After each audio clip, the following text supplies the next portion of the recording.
Welcome back, everybody. Yes, Thursday before the Super Bowl.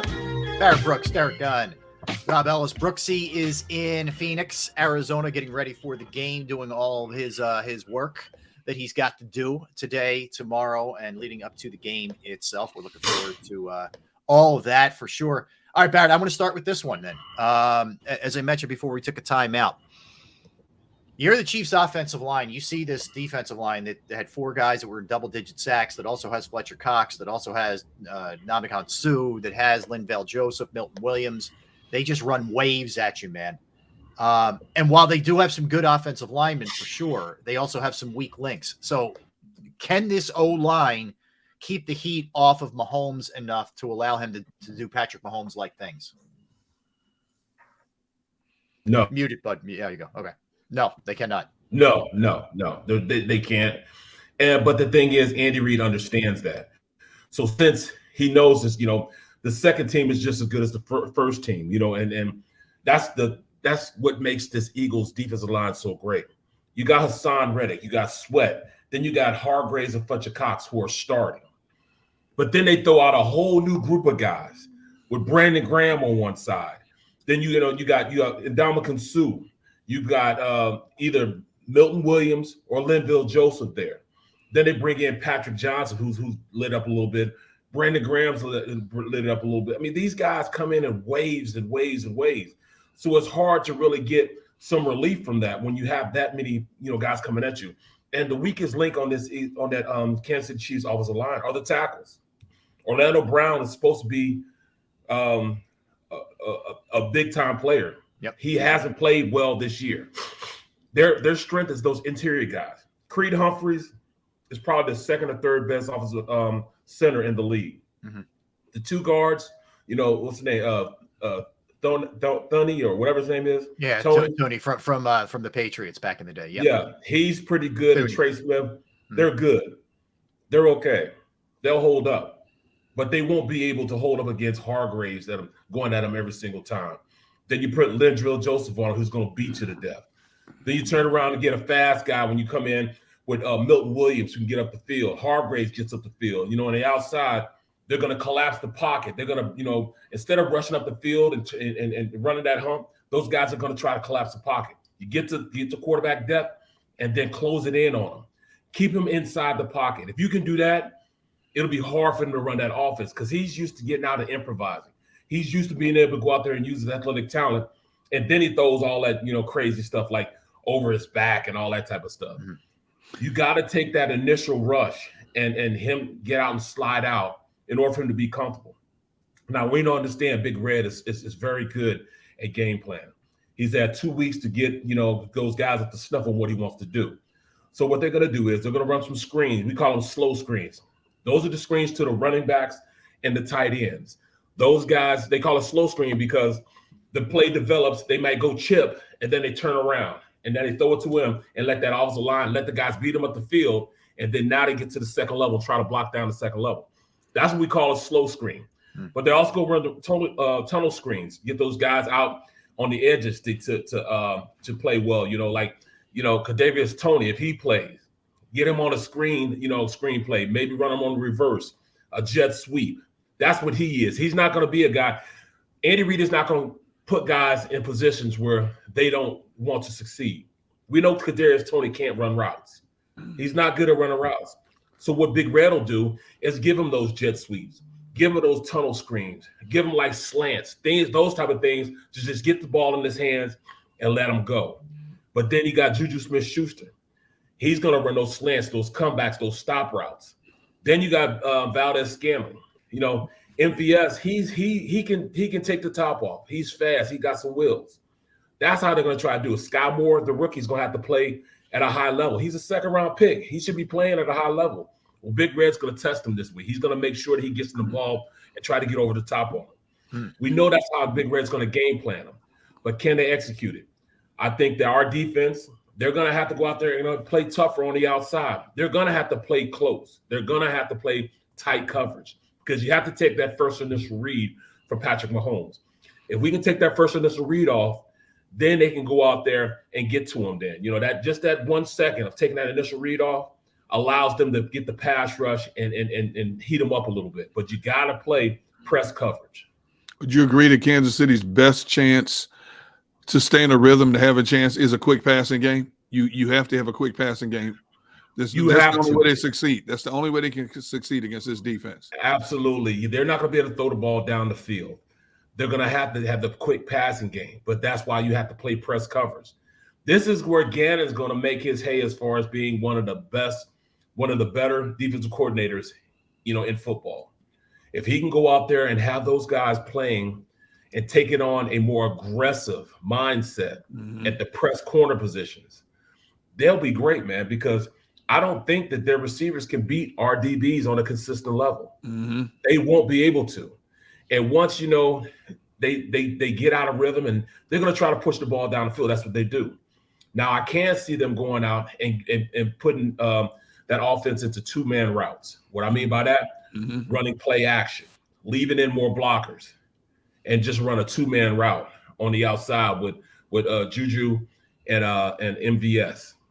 I can see them doing that. But when you do that, you got to leave Kelce in, and they don't want to do that. You know what I'm saying? They don't want to leave those tight ends in to help with blocking.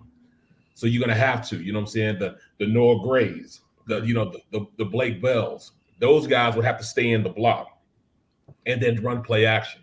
But you can only do that if you allow Isaiah Pacheco to have a good game running the ball. Big Red doesn't want to run the ball, but he knows he's going to have to against this defense. He's going to have to run the ball and run the ball consistently. I want to pick up on something you just said. The Gannon aspect of this. If he can contain this Chiefs offense and the Eagles win this game and Kansas City doesn't go crazy, I think he'll win over the people in the city. But I also think he then becomes, if not this year, going into next year, one of the hottest commodities, even though he's a defensive coordinator. Man, they lose this game in Kansas City, even though it is Kansas City and Patrick Mahomes, people are going to want blood. Like, this is a real swing game for Jonathan Gannon, where I don't think Steichen, like, if the offense doesn't do great, people aren't going to come out with pitchforks for Steichen. But if for Jonathan Gannon, this is like a swing vote kind of game in a big way for him, man. Well, you know what? I think he kind of won the fans over last game. With the gutting thing. Yeah. He said, let's effing gut. We're going to effing gut him. That's all he really needed to do for this our fan base to really say, all right, then he may be one of our guys. You know what I'm saying? And he said that he didn't do it. He didn't do it for clicks and views. He didn't know that he was getting recorded. Right. You knew he was getting recorded. Yeah, well, everybody knows you're getting recorded nowadays. Right. Right. But I do think in his defense, it was spur of the moment. It wasn't like calculated. Oh, absolutely. Yeah. Interacting with the fans, you gotta be that way. Here in Philadelphia, you don't look. I'm talking about here in Philadelphia. I feel like I'm in Philadelphia because all the fans I see out here. But here, he's got to understand this fan base, man. We feel like we pay your salary as a defensive coordinator, as a player. So that's how I always felt playing for the Eagles. This fan base feels as though they pay your salary, so they have something to say. They feel as though if they mortgage their house to get tickets, that meant they went without paying their mortgage because they wanted to pay you. Right. So we have that type of mentality as a fan base. Yeah. And I get it. And that's the way I took it as a player. And that's the same way I look at it now. I told you about the story when we lost against Dallas, and I went to this Italian restaurant down there. I think it was off Oregon Avenue. The food was great. For like 2 weeks straight, me and the family went to this place. It was great. You know what I'm saying? Great Italian food. Brought it out, real hometown type of food, man. So we lost to Dallas. And I come in, I got the family, I got my kids and wife and everybody. The kids would go to this thing. And it's my second or third year in the league. And all of a sudden I come in and we sit down. And I'm thinking it's gonna be the same type of era. We lost to Dallas, so I know they're a little pissed off. But then the grandmother starts cussing me out. And I know they were cuss words, even though it's in Italian. I know they were cuss words because some of the words sound the same as American cuss words. You know what I'm saying? She was going off. So the son comes out and grabs, I said, oh, man, I apologize. I apologize for her. I'm like, well, what did I do to her? Did I do something wrong? What did I do to her? He said, no, man, you guys lost to Dallas. She lost $15,000. I'm like, it's the greatest. It is. It's absolutely the greatest. That's what it means. That is what it means. Hey, let me sneak this in real quick because the Sixers are involved in a 3-way trade. Matisse Thybulle is headed to Portland. Yep. And the Sixers are getting Jalen McDaniels, who's 3-and-D power forward. He's 6'9", 205. He's 25 years old. This is his 4th year. He's with the Hornets. He's averaging 10 points, almost 5 rebounds per game. He's shooting it almost 33% from 3 and 45% from the field. So that's who's coming back in that deal. But Thibault headed to Portland. Jalen McDaniels, he's out of San Diego State. He was a 2nd-round pick in 2019. That's all we know right now with who's coming here. See, Rob, you got another player fired. See, you I started with a manager last May, and you're working your way. It didn't stop with baseball. Mm-hmm. Now you're on to the NBA. You know, good thing I like you guys. Hockey, I know. Yeah, right. But you said the same thing about Kyrie. Oh, Kyrie is just trying to get him out. If he wants to get out of him, so be it. Let him go. Those were your words, and look what happens. I know. So the I mean, not Kyrie, but the other star. What's his name? Durant. Kevin Durant going to Arizona. Yeah, my first thought as soon as the Kyrie thing went down was now they're working on the Kevin Durant deal, and absolutely they did. That's what you said, and what happens? Yeah, he's gone. He's in Phoenix. So they get picks in the Sixers deal with Portland and Charlotte, a 2029 2nd-round pick from Portland, and a 2024 pick. I guess that was the Knicks pick originally. I don't know.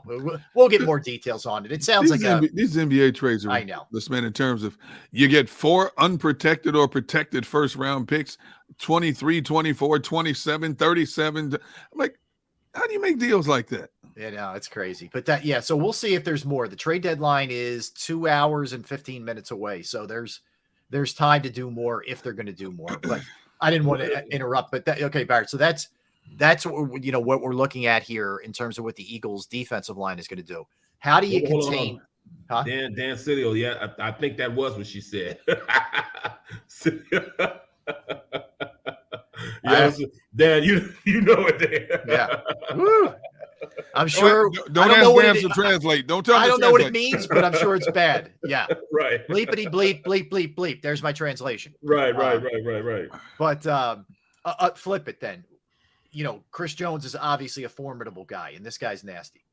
So, and they have other pieces. You know, they're not quite at the level the Eagles are in that sense, but they have other pieces too. So, do you have any worries? I mean, this is the strength of the Eagles, the offensive line. How do you view the way that you go about, doing the same kind of number on Jones that you did maybe on a Nick Bosa?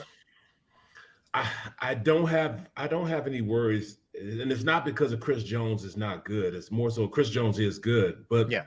I mean, I got the smartest center in the league, and he's going to make sure that he's going to have a double team on Chris Jones all the time. And that's what makes Kelce great, because he can manipulate the calls to make sure that he's protected on either side, from, being on Chris Jones man-to-man all the time, or having, one of those guards on the man-to-man. He's going to slide the protection his way. He's going to call it so they can make sure that they have somebody there, and there's going to be a double team there. See, that's almost that's almost like, something we don't even look at. We don't really say anything about it because he's so good at doing that and calling calls to do it. We're almost spoiled on how good Jason Kelce is. The little things that we don't see and know are the little things that make and break a great offensive line, and that's why they're so consistent at protecting. Because Kelce's so good at calling protections to slide to it. So if Chris Jones lines up on the right side, they'll call Ray Big.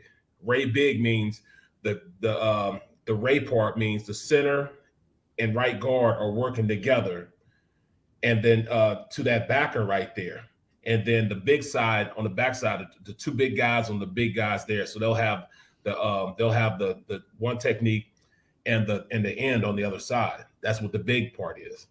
You're going to slide to him. If Chris Jones says, all right, I'm going to go on the left side, then he'll call a loop big, or he'll call a Liz call and just slide the whole protection to him.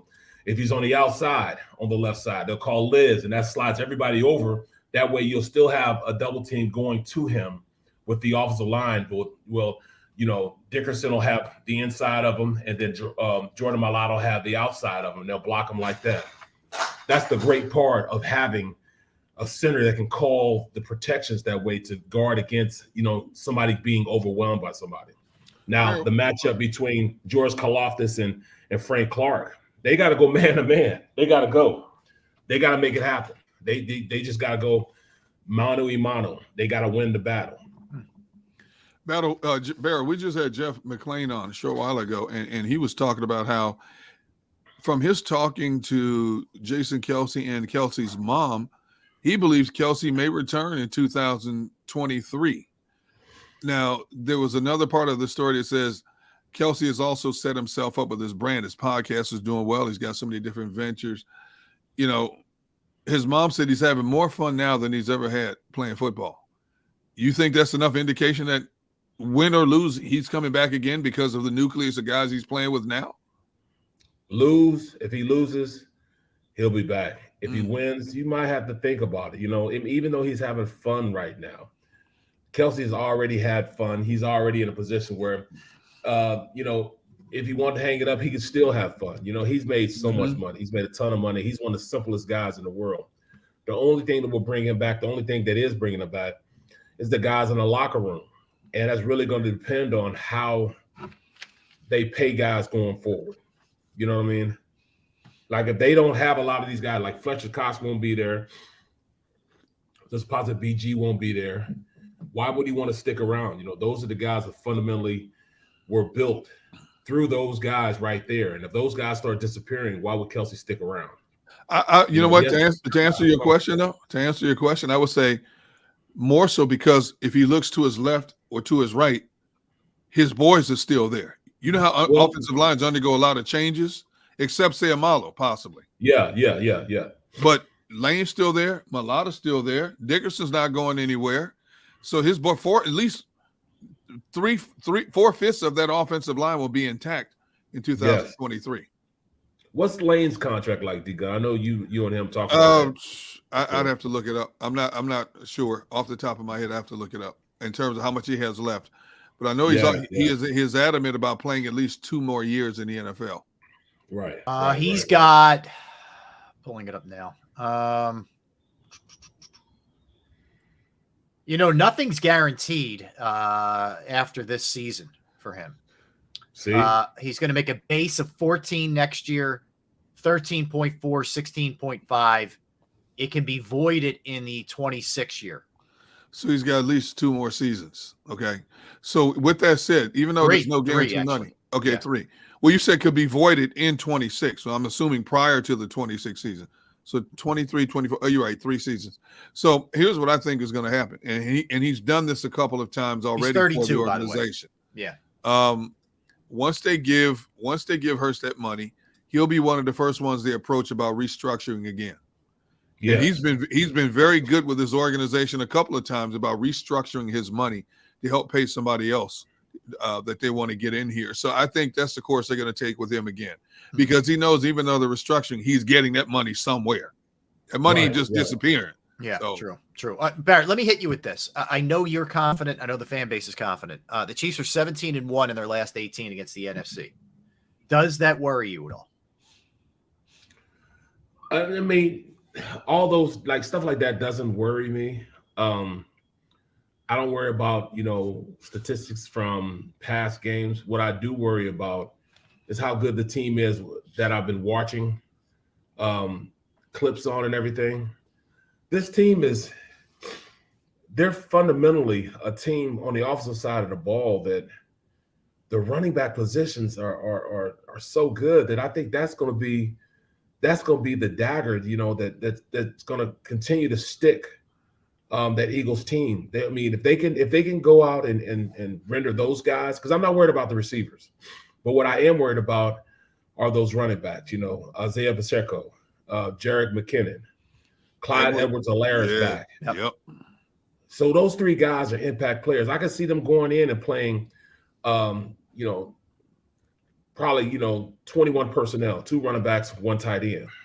As a defense, how is Gannon going to counter that? How do you keep your nickel in, or do you put in another linebacker to cover one of those running backs, or do you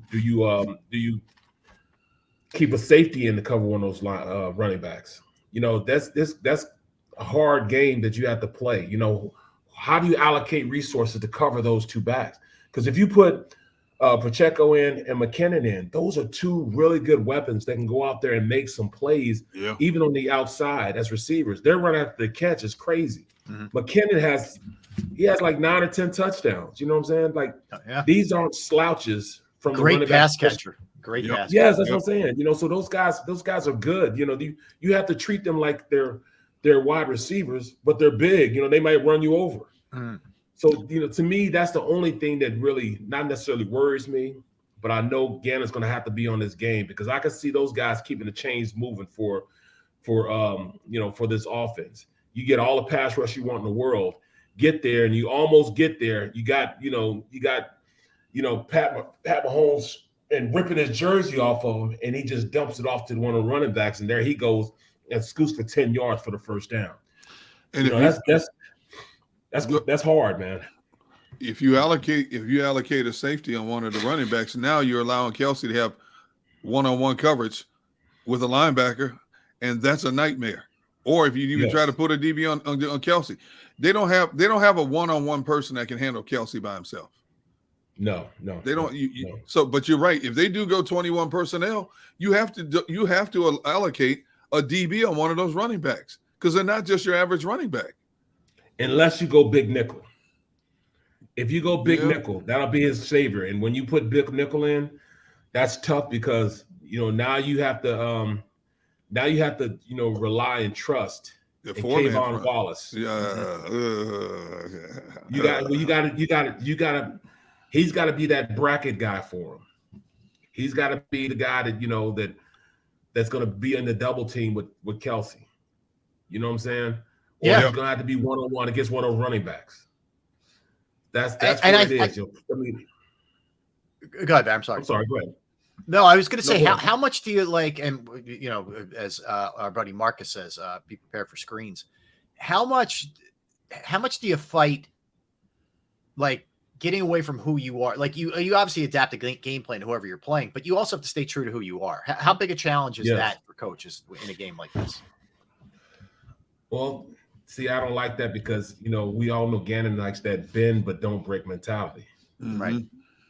And I don't want him to, I don't want him to be necessarily scared to play press coverage, to guard against, and not guard against the first initial read that Patrick Mahomes has, and he plays his guys back, and it'll be like, giving candy to a baby. He'll just be playing pitch and catch with guys if they play back.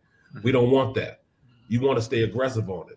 But we know he has the mentality. Look, we'll take the 10 yards here, the 8 yards here, just as long as we're not getting beat deep, and we can deal with that. No, I can't deal with that. I can't deal with it. I want you to play aggressive. I want you to get up in somebody's face. You're going to have to do that. And, he's got to have that mindset that he's going to be able to go out there and handle those type of circumstances, handle, playing man-to-man with these guys and giving them an opportunity to play aggressive football. You got to do it, man. You got to do it. Okay. All right. Let's get a timeout. Barrett will stick around. We're going to talk to Mike Sealski. He's got a great piece, and we'll talk to him about it when we come back, on Jeff Stoutland, where he came up, how he got to where he is today, what drives him, all those kind of things. We'll talk about that with Mike when we come back. Barrett, great analysis in that segment, by the way. Thanks, we'll come back. We'll talk to Mike. We'll keep it rolling. That's D Gunn. I'm Rob Ellis. That's Barrett Brooks. We are Sports Take, JAKIB Sports YouTube Network. I want to tell you right now about Pro Action Restoration. Yes. If you have a business, you have a home, you have a property, and you go through the inconvenience of water, fire, smoke, mold damage, whatever the case may be, and you're not really sure who to turn to, they are the people. Pro Action is on call 24 hours, 7 days a week to assist. I can tell you personally, I reached out to them on a Saturday. They got right out, fixed the problem. The price was right. It could not have been a better experience. You will value how quickly and what an unbelievable job that they will do. They are licensed, bonded, fully insured, serving the tri-state area for more than 2 decades. Pro Action will work in conjunction with your insurance company also. So again, water, fire, smoke damage, mold remediation, you name it, they can handle it. Give them a call. 610-623-3760, 610-623-3760, or online at proactionrestoration.com. That's proactionrestoration.com.